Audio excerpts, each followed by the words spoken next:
Sushma hall में सुबह सुबह बैठकर टीवी देख रही होती है।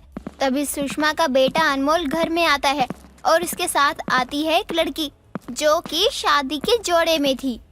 अरे ये लड़की कौन है? कहीं तो किसी ड्रामा कंपनी की लड़की को तो उठाकर नहीं लाया है ना? या तो रामलीला में नाटक तो नहीं करने लगा? नहीं माँ, ये एक नाटक नहीं बल्कि एक सच है और ये हमारे घर का हिस्सा है। और अब से ये मेरी जीवन साथी और आपकी बहू है। इसका नाम सीमा है। क्यों सुबह सुबह मजाक कर रहा है? और ये बता, रात भर कहाँ था? अरे बेटी तुम आओ ना, बैठो। इसकी तो मजाक करने की ही आदत है। माँ, मैं मजाक नहीं कर रहा हूँ बल्कि सच कह रहा हूँ। ये आपकी बहू है। मैं इसे प्यार करता हूँ, इसलिए शादी करके आया हूँ। अरे तेरा दिमाग तो खराब नहीं हो गया है? ये कैसी बातें कर रहा है? तुझे पता है ना मैंने तेरी शादी तय कर रखी है।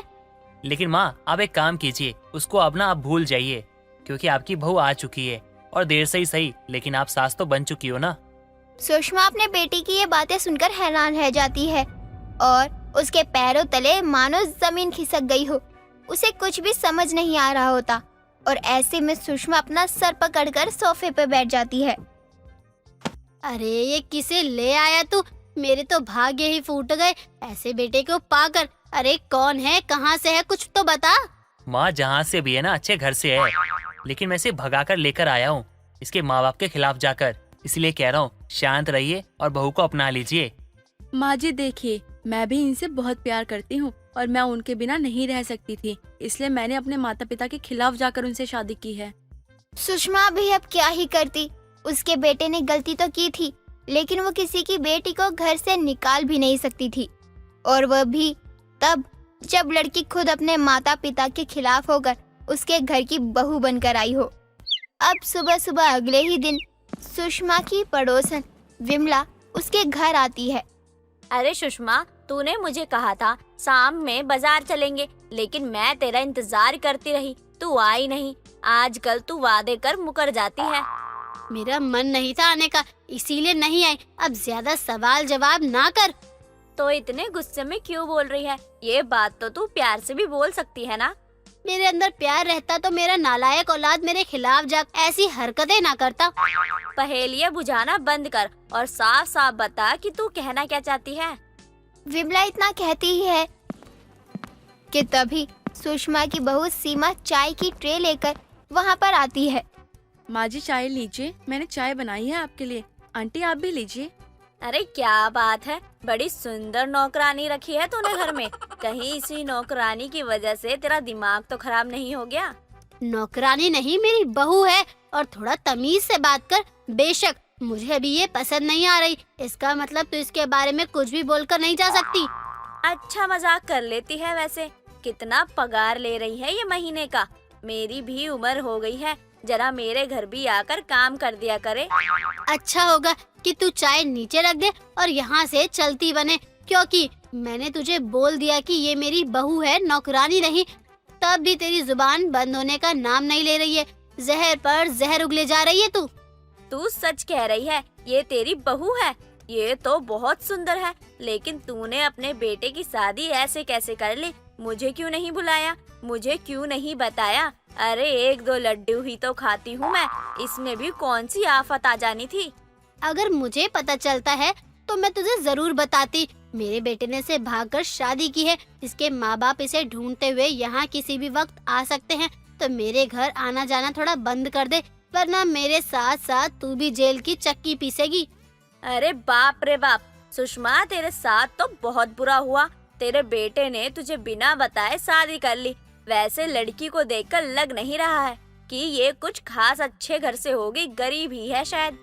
तुझे गरीब अमीर की पड़ी है? यहाँ मुझे इस बात की चिंता हो रही कि मेरे बेटे के साथ मेरे परिवार का क्या होगा। सुषमा अपने बेटे की इस हरकत से काफी परेशान थी, लेकिन बेटे ने जो गलती कर दी थी अब उसका क्या ही हो सकता था। ऐसे ही एक रोज सुषमा देखती है सीमा को ढंग से बर्तन धोने नहीं आ रहे। ये देखकर सुषमा अपनी बहू सीमा को सुनाने लगती है। अरे बर्तन तो ऐसे धो रही है जैसे रतन टाटा अंबानी की बेटी है तू। चल इन सारे बर्तनों को दोबारा से अच्छे से पानी से साफ कर। मुझे लगता नहीं है कि तुझे कोई काम आता है। आशिकी करने के अलावा आता भी क्या होगा? तभी तो तूने मेरे बेटे को अपने जाल में फंसाया। ऐसी बात नहीं है माँ जी, मैं दोबारा से बर्तन साफ करती हूँ, आप गुस्सा मत होइए।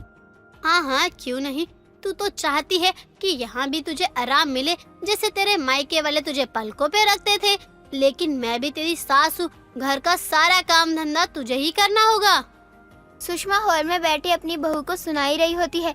तभी अनमोल बाहर से आता है और अपनी माँ को बड़बड़ाता हुआ सुनकर अपनी माँ से कहता है, क्या बात है माँ, आप इतने गुस्से में क्यों हो? सीमा ने कोई नादानी कर दी क्या? वो कहना इसे खाना पीना बनाना, घर का काम, ये सब आता नहीं है। हाँ हाँ, क्यों नहीं, बोल तो तू ऐसे रहा है जैसे किसी अमीर बाप की औलाद है। मुझे कोई मतलब नहीं है इसे काम करना आता हो या नहीं, खाना बनाना आता हो या नहीं, काम तो घर के सारे यही करेगी। ठीक है माँ, वो घर के काम कर देगी, लेकिन अगर वो कुछ पूछे तो आप उसे बता देना, गुस्सा मत करना, वरना आपकी तबीयत खराब हो जाएगी। अगर इसी तबीयत की तुझे चिंता होती तो तू मेरे खिलाफ जाकर इसे अपने घर की बहू नहीं बनाता। सुषमा हर वक्त अपनी बहू को ताने दिया करती, क्योंकि सुषमा को उसकी बहू पसंद नहीं थी। और सुषमा को तो इस बात का भी डर था कि कहीं सीमा के घर वाले उसके घर आकर उसके बेटे और उसे फंसा ना दे।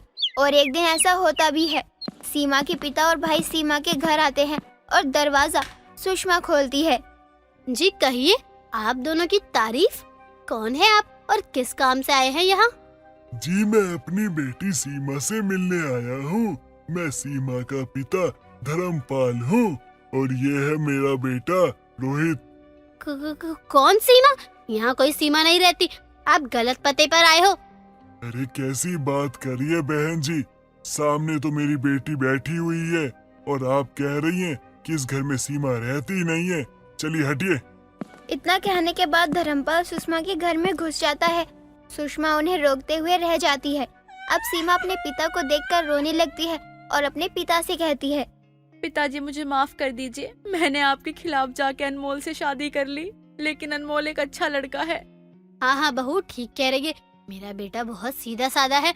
मेरे बेटे ने तो बहू को अपनी पलकों पर बैठा कर रखा है। अरे बेटा, मैं सारी पुरानी बातों को भूलकर तुझे अपनाने के लिए आया हूँ। वो तेरी माँ ने मुझे अच्छे से सब कुछ समझाया कि हमने भी लव मैरिज की थी, तो बेटी ने किया तो क्या हो गया। और इसी बात को लेकर मैंने बहुत सोचा और समझा, और अब मैं तेरे दर्द को महसूस कर सकता हूँ कि प्यार का दर्द क्या होता है। यानी कि समधी जी आप मान गए? अरे बहुत बहुत मेहरबानी आपकी। अरे मैं मान गया हूँ और ये कागज भी लेकर आया हूँ। ये तेरे और दामाद जी के लिए मेरी तरफ से एक गिफ्ट है।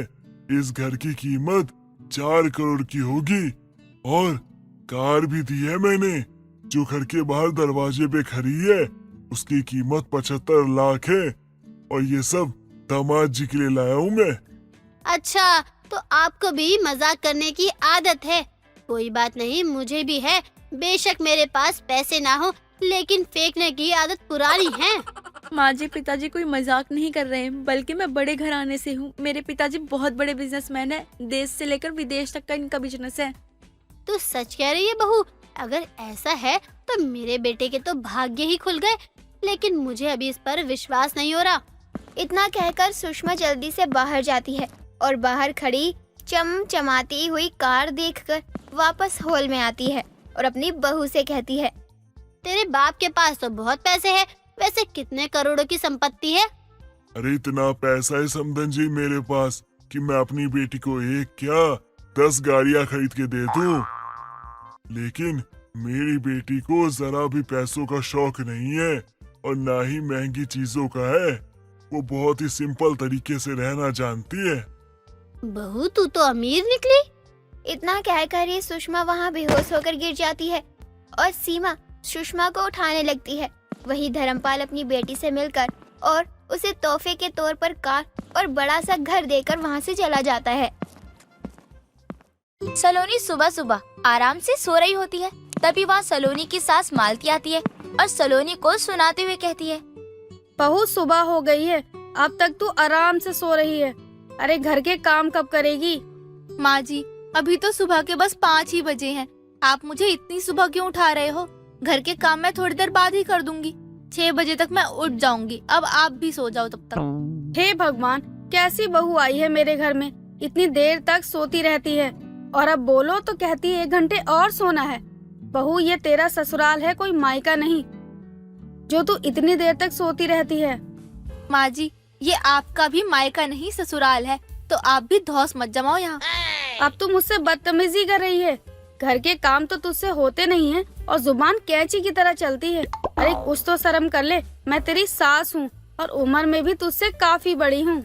माँ जी, अगर आप अपनी बहू की इज्जत नहीं करोगी तो सास होने का सम्मान कैसे मांग रही हो? अरे जब मैं बोल रही हूँ कि मैं थोड़ी देर बाद सारा काम कर दूंगी, तो आप क्यों नहीं मेरी बात को समझ रही हो? बोलो अब। मेरा बेटा बेचारा रात भर काम करता है और तू आराम से घोड़े बेचकर सोती है। अरे मेरे बारे में ना सही तो कम से कम अपने पति के बारे में ही सोच लिया कर कि वो अभी थोड़ी देर पहले जब काम से आएगा तो उसे गर्मा गर्म खाना मिलेगा तो उसे कितनी खुशी होगी, ये भी सोच लिया कर ना कभी। माँ जी, पंकज जी 10 बजे आते हैं और तब तक घर के सारे काम हो जाते हैं और खाना पीना तब गर्म ही बनता है। और यही अगर मैंने आपकी बात सुनकर अभी खाना बना दिया तो तब तक खाना ठंडा हो जाएगा। तुझसे तो बोलना ही बेकार है, करना तो तुझे अपने ही मन की है। मालती इतना बोलकर रसोई में बर्तन धोने लगती है। थोड़ी देर बाद पंकज घर आता है काम से और अपनी माँ को बर्तन धोते हुए देखकर पंकज को बहुत गुस्सा आता है और वो तुरंत सलोनी को बुलाता है। सलोनी, ये क्या है? तुम्हारे होते हुए माँ बर्तन धो रही है। तुम्हें शर्म आती है या नहीं आती है? अरे तुम मेरी माँ से काम करवा रही हो, मुझे तुमसे ये उम्मीद नहीं थी। तुम मेरी माँ के साथ ऐसा बर्ताव करती हो? मैंने कुछ भी नहीं किया है। और माँ जी, मैंने आपको कहा था ना कि मैं थोड़ी देर बाद सोकर उठ जाऊंगी और तभी सारा काम कर दूंगी। फिर आपको किसने कहा कि बर्तन धोने हैं? अब बहू तो घर के कुछ काम करती नहीं है बेटा, ना ही हाथ लगाती है घर के किसी काम में। और मुझे घर में बिल्कुल भी गंदगी अच्छी नहीं लगती, इसीलिए मैंने सोचा मैं खुद ही बर्तन साफ कर लूं। लेकिन आज तू कैसे जल्दी आ गया? वो आज मैं काफी ज्यादा थक गया था, पूरा शरीर दुख रहा था, इसके कारण सोचा घर जाके आराम करता हूँ। और अच्छा हुआ मैं घर आ गया और तुम्हारी असलियत देख ली मैंने। माँ जी, आप समझाओ ना पंकज जी को, ऐसा कुछ भी नहीं है, वो गलत समझ रहे हैं। अरे आप खुद बताओ ना, मैं क्या माँ जी से कभी काम करवा सकती हूँ? आपको मैं इतनी गिरी हुई लगती हूँ? बस बहुत हुआ तुम्हारा, अब मुझे इस बारे में कोई बात नहीं करनी है। तुम कैसी हो ना, ये मैं देख चुका हूँ अपनी आंखों से। लेकिन मैं तुमसे एक बात कहूंगा कि आज के बाद मुझे मेरी माँ काम करते हुए ना दिख जाए, समझी तुम? पंकज सलोनी को काफी कुछ सुनाता है। ये देखकर मालती को काफी अच्छा लगता है और वो फिर आराम से अपने कमरे में जाकर सो जाती है। ऐसा एक बार नहीं बल्कि कई बार हो चुका था। मालती हमेशा ही हर जगह अपनी बहू को नीचा दिखाती रहती थी। सलोनी कभी भी अपनी सास को पलटकर जवाब नहीं देती। कुछ दिनों बाद मालती अपने कमरे में बैठी होती है और तभी वहाँ विमला आ जाती है। क्या बात है मालती, तेरी बहू तो घर को बहुत अच्छे से चमका कर रखती है। लगता है तू अपनी बहू को अच्छे से डंडा करके रखती है। अगर जरा भी गलती हुई तो सुना देती होगी। और नहीं तो क्या, मेरी बहू तो मुझसे थर थर कांपती है, मेरे आगे कुछ भी नहीं बोल सकती है वो। चल चल, इतना भी नहीं मान सकती मैं। अब अरे ये तो कुछ ज्यादा ही हो गया। तेरी बहू तुझसे कहीं न डरती होगी, वो तो बल्कि तेरे मुंह पे तेरी बनाई हुई चाय फेंक के जाती होगी। अब तू देख कि मैं क्या करती हूँ और फिर मेरी बहू क्या करेगी। मालती जानबूझकर अपनी अलमारी में से सारे कपड़े निकालकर फेंक देती है और अपनी बहू को आवाज देकर बुलाती है। अरे बहू, तूने मेरी अलमारी ठीक से नहीं लगाई। ये देख, अलमारी खोलते ही सारे कपड़े ऊपर से नीचे गिर गए। तुझे कितनी बार बोला है कि जो काम करे वो अच्छे से किया कर।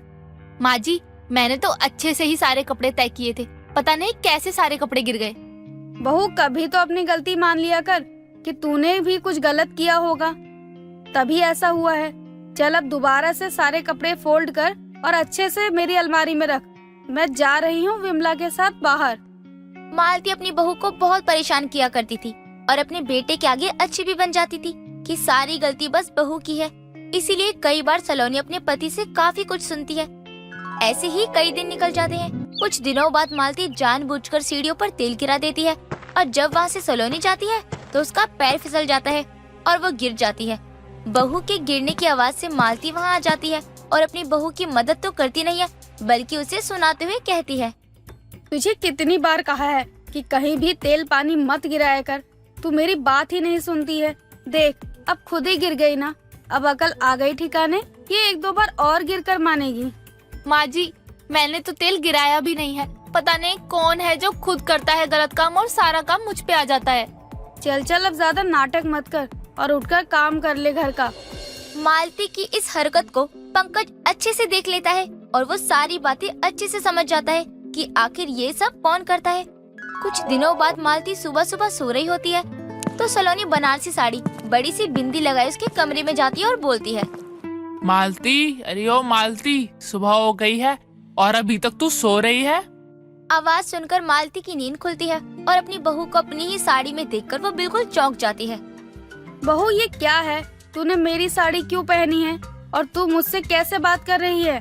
चुप बिल्कुल, मैं तेरी बहू नहीं सास हूँ और तू मेरी बात को काट रही है। मैंने तुझे कहा ना, जा मेरे लिए गुड़ वाली चाय बना कर ला, वरना। ये बहू को क्या हो गया है? वो मेरी सास की तरह हरकतें क्यों कर रही है? मेरी बात समझ नहीं आई क्या मालती? मालती तो अब काफी डर जाती है क्योंकि अब सलोनी बिल्कुल मालती की सास की तरह ही बर्ताव कर रही थी। मालती ही घर का पूरा काम करती है, खाना बनाती है।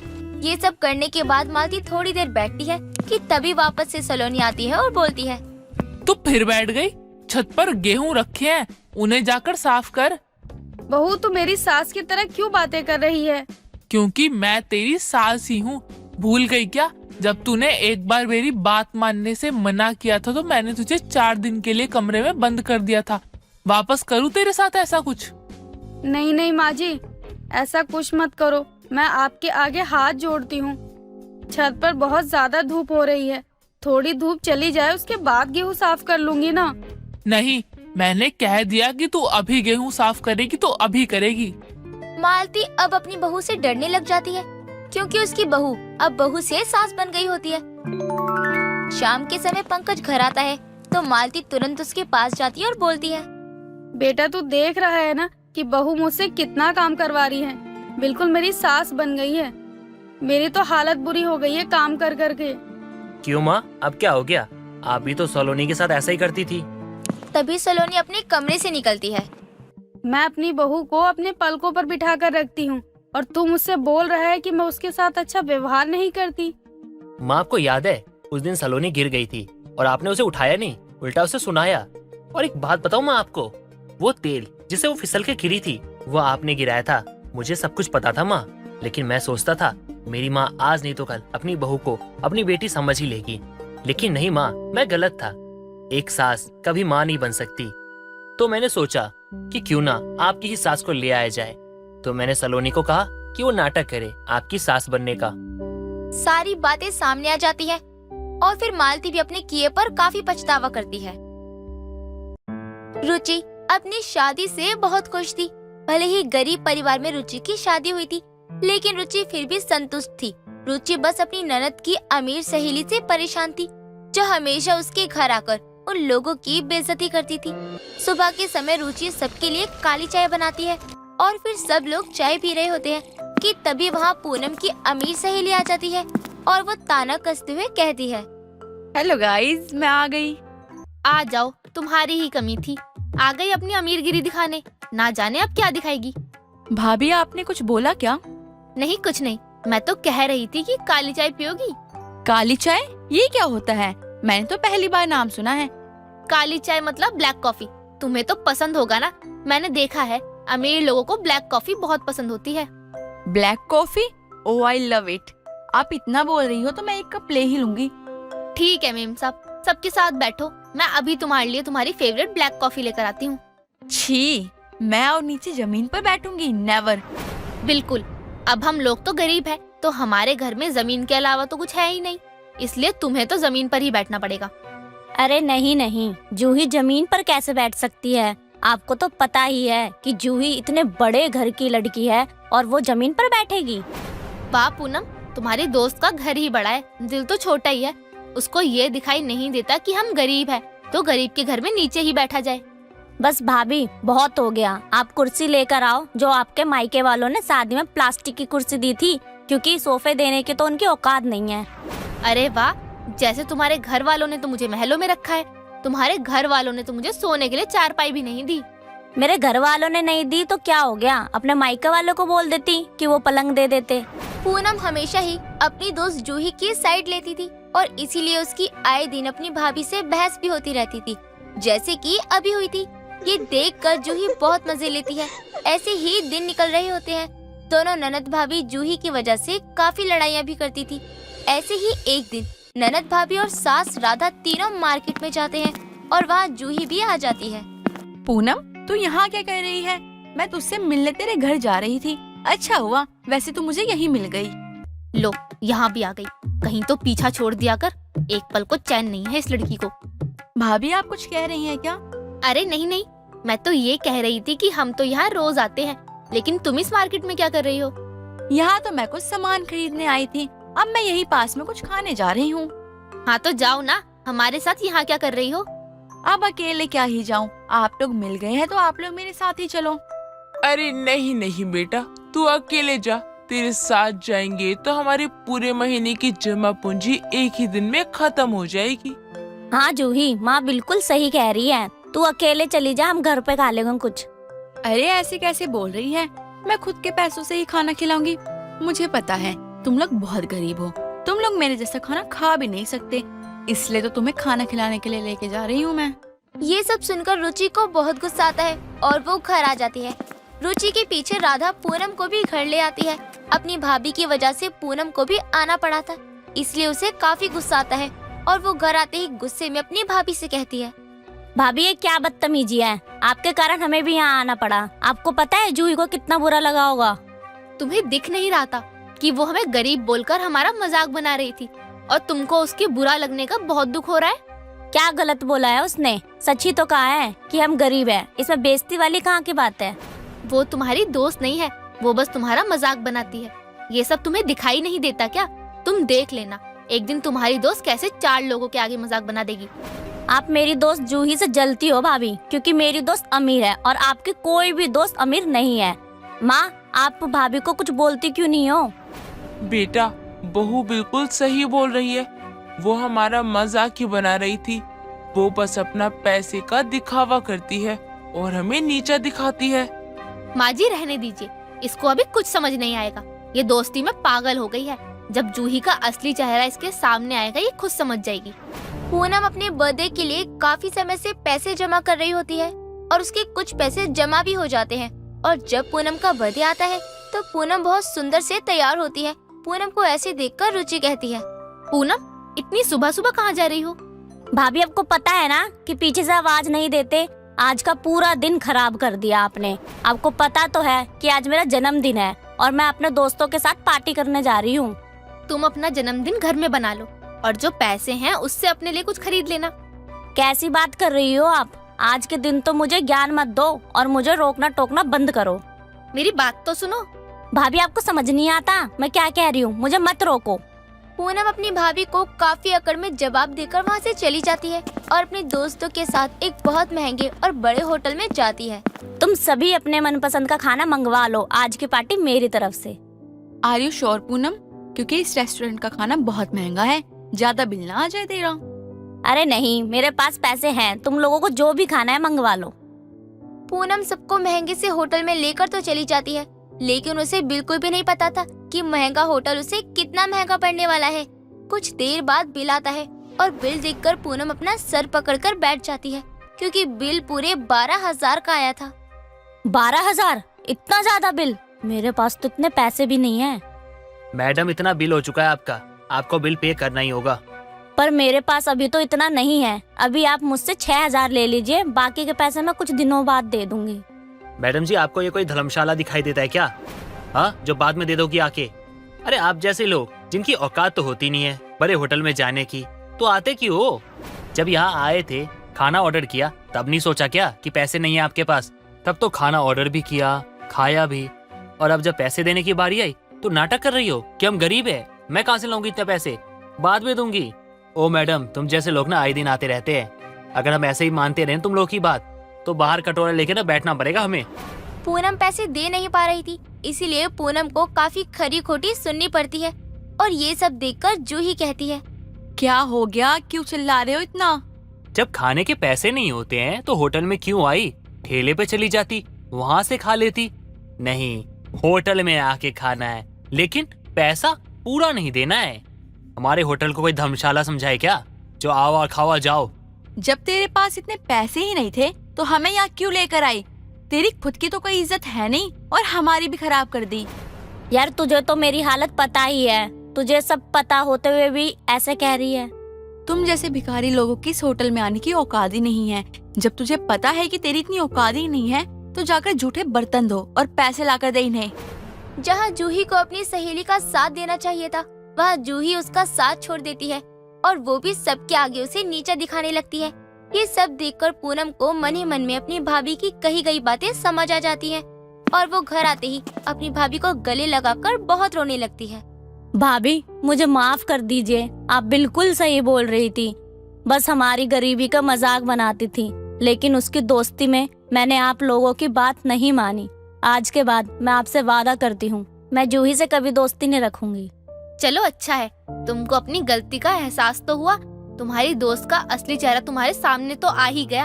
अब रोना बंद करो और हमने तुम्हारा जन्मदिन पर अच्छा अच्छा खाना बनाया है। रुचि पूनम को फिर से समझाती है, जिसके बाद पूनम अपनी भाभी की बात मानती है।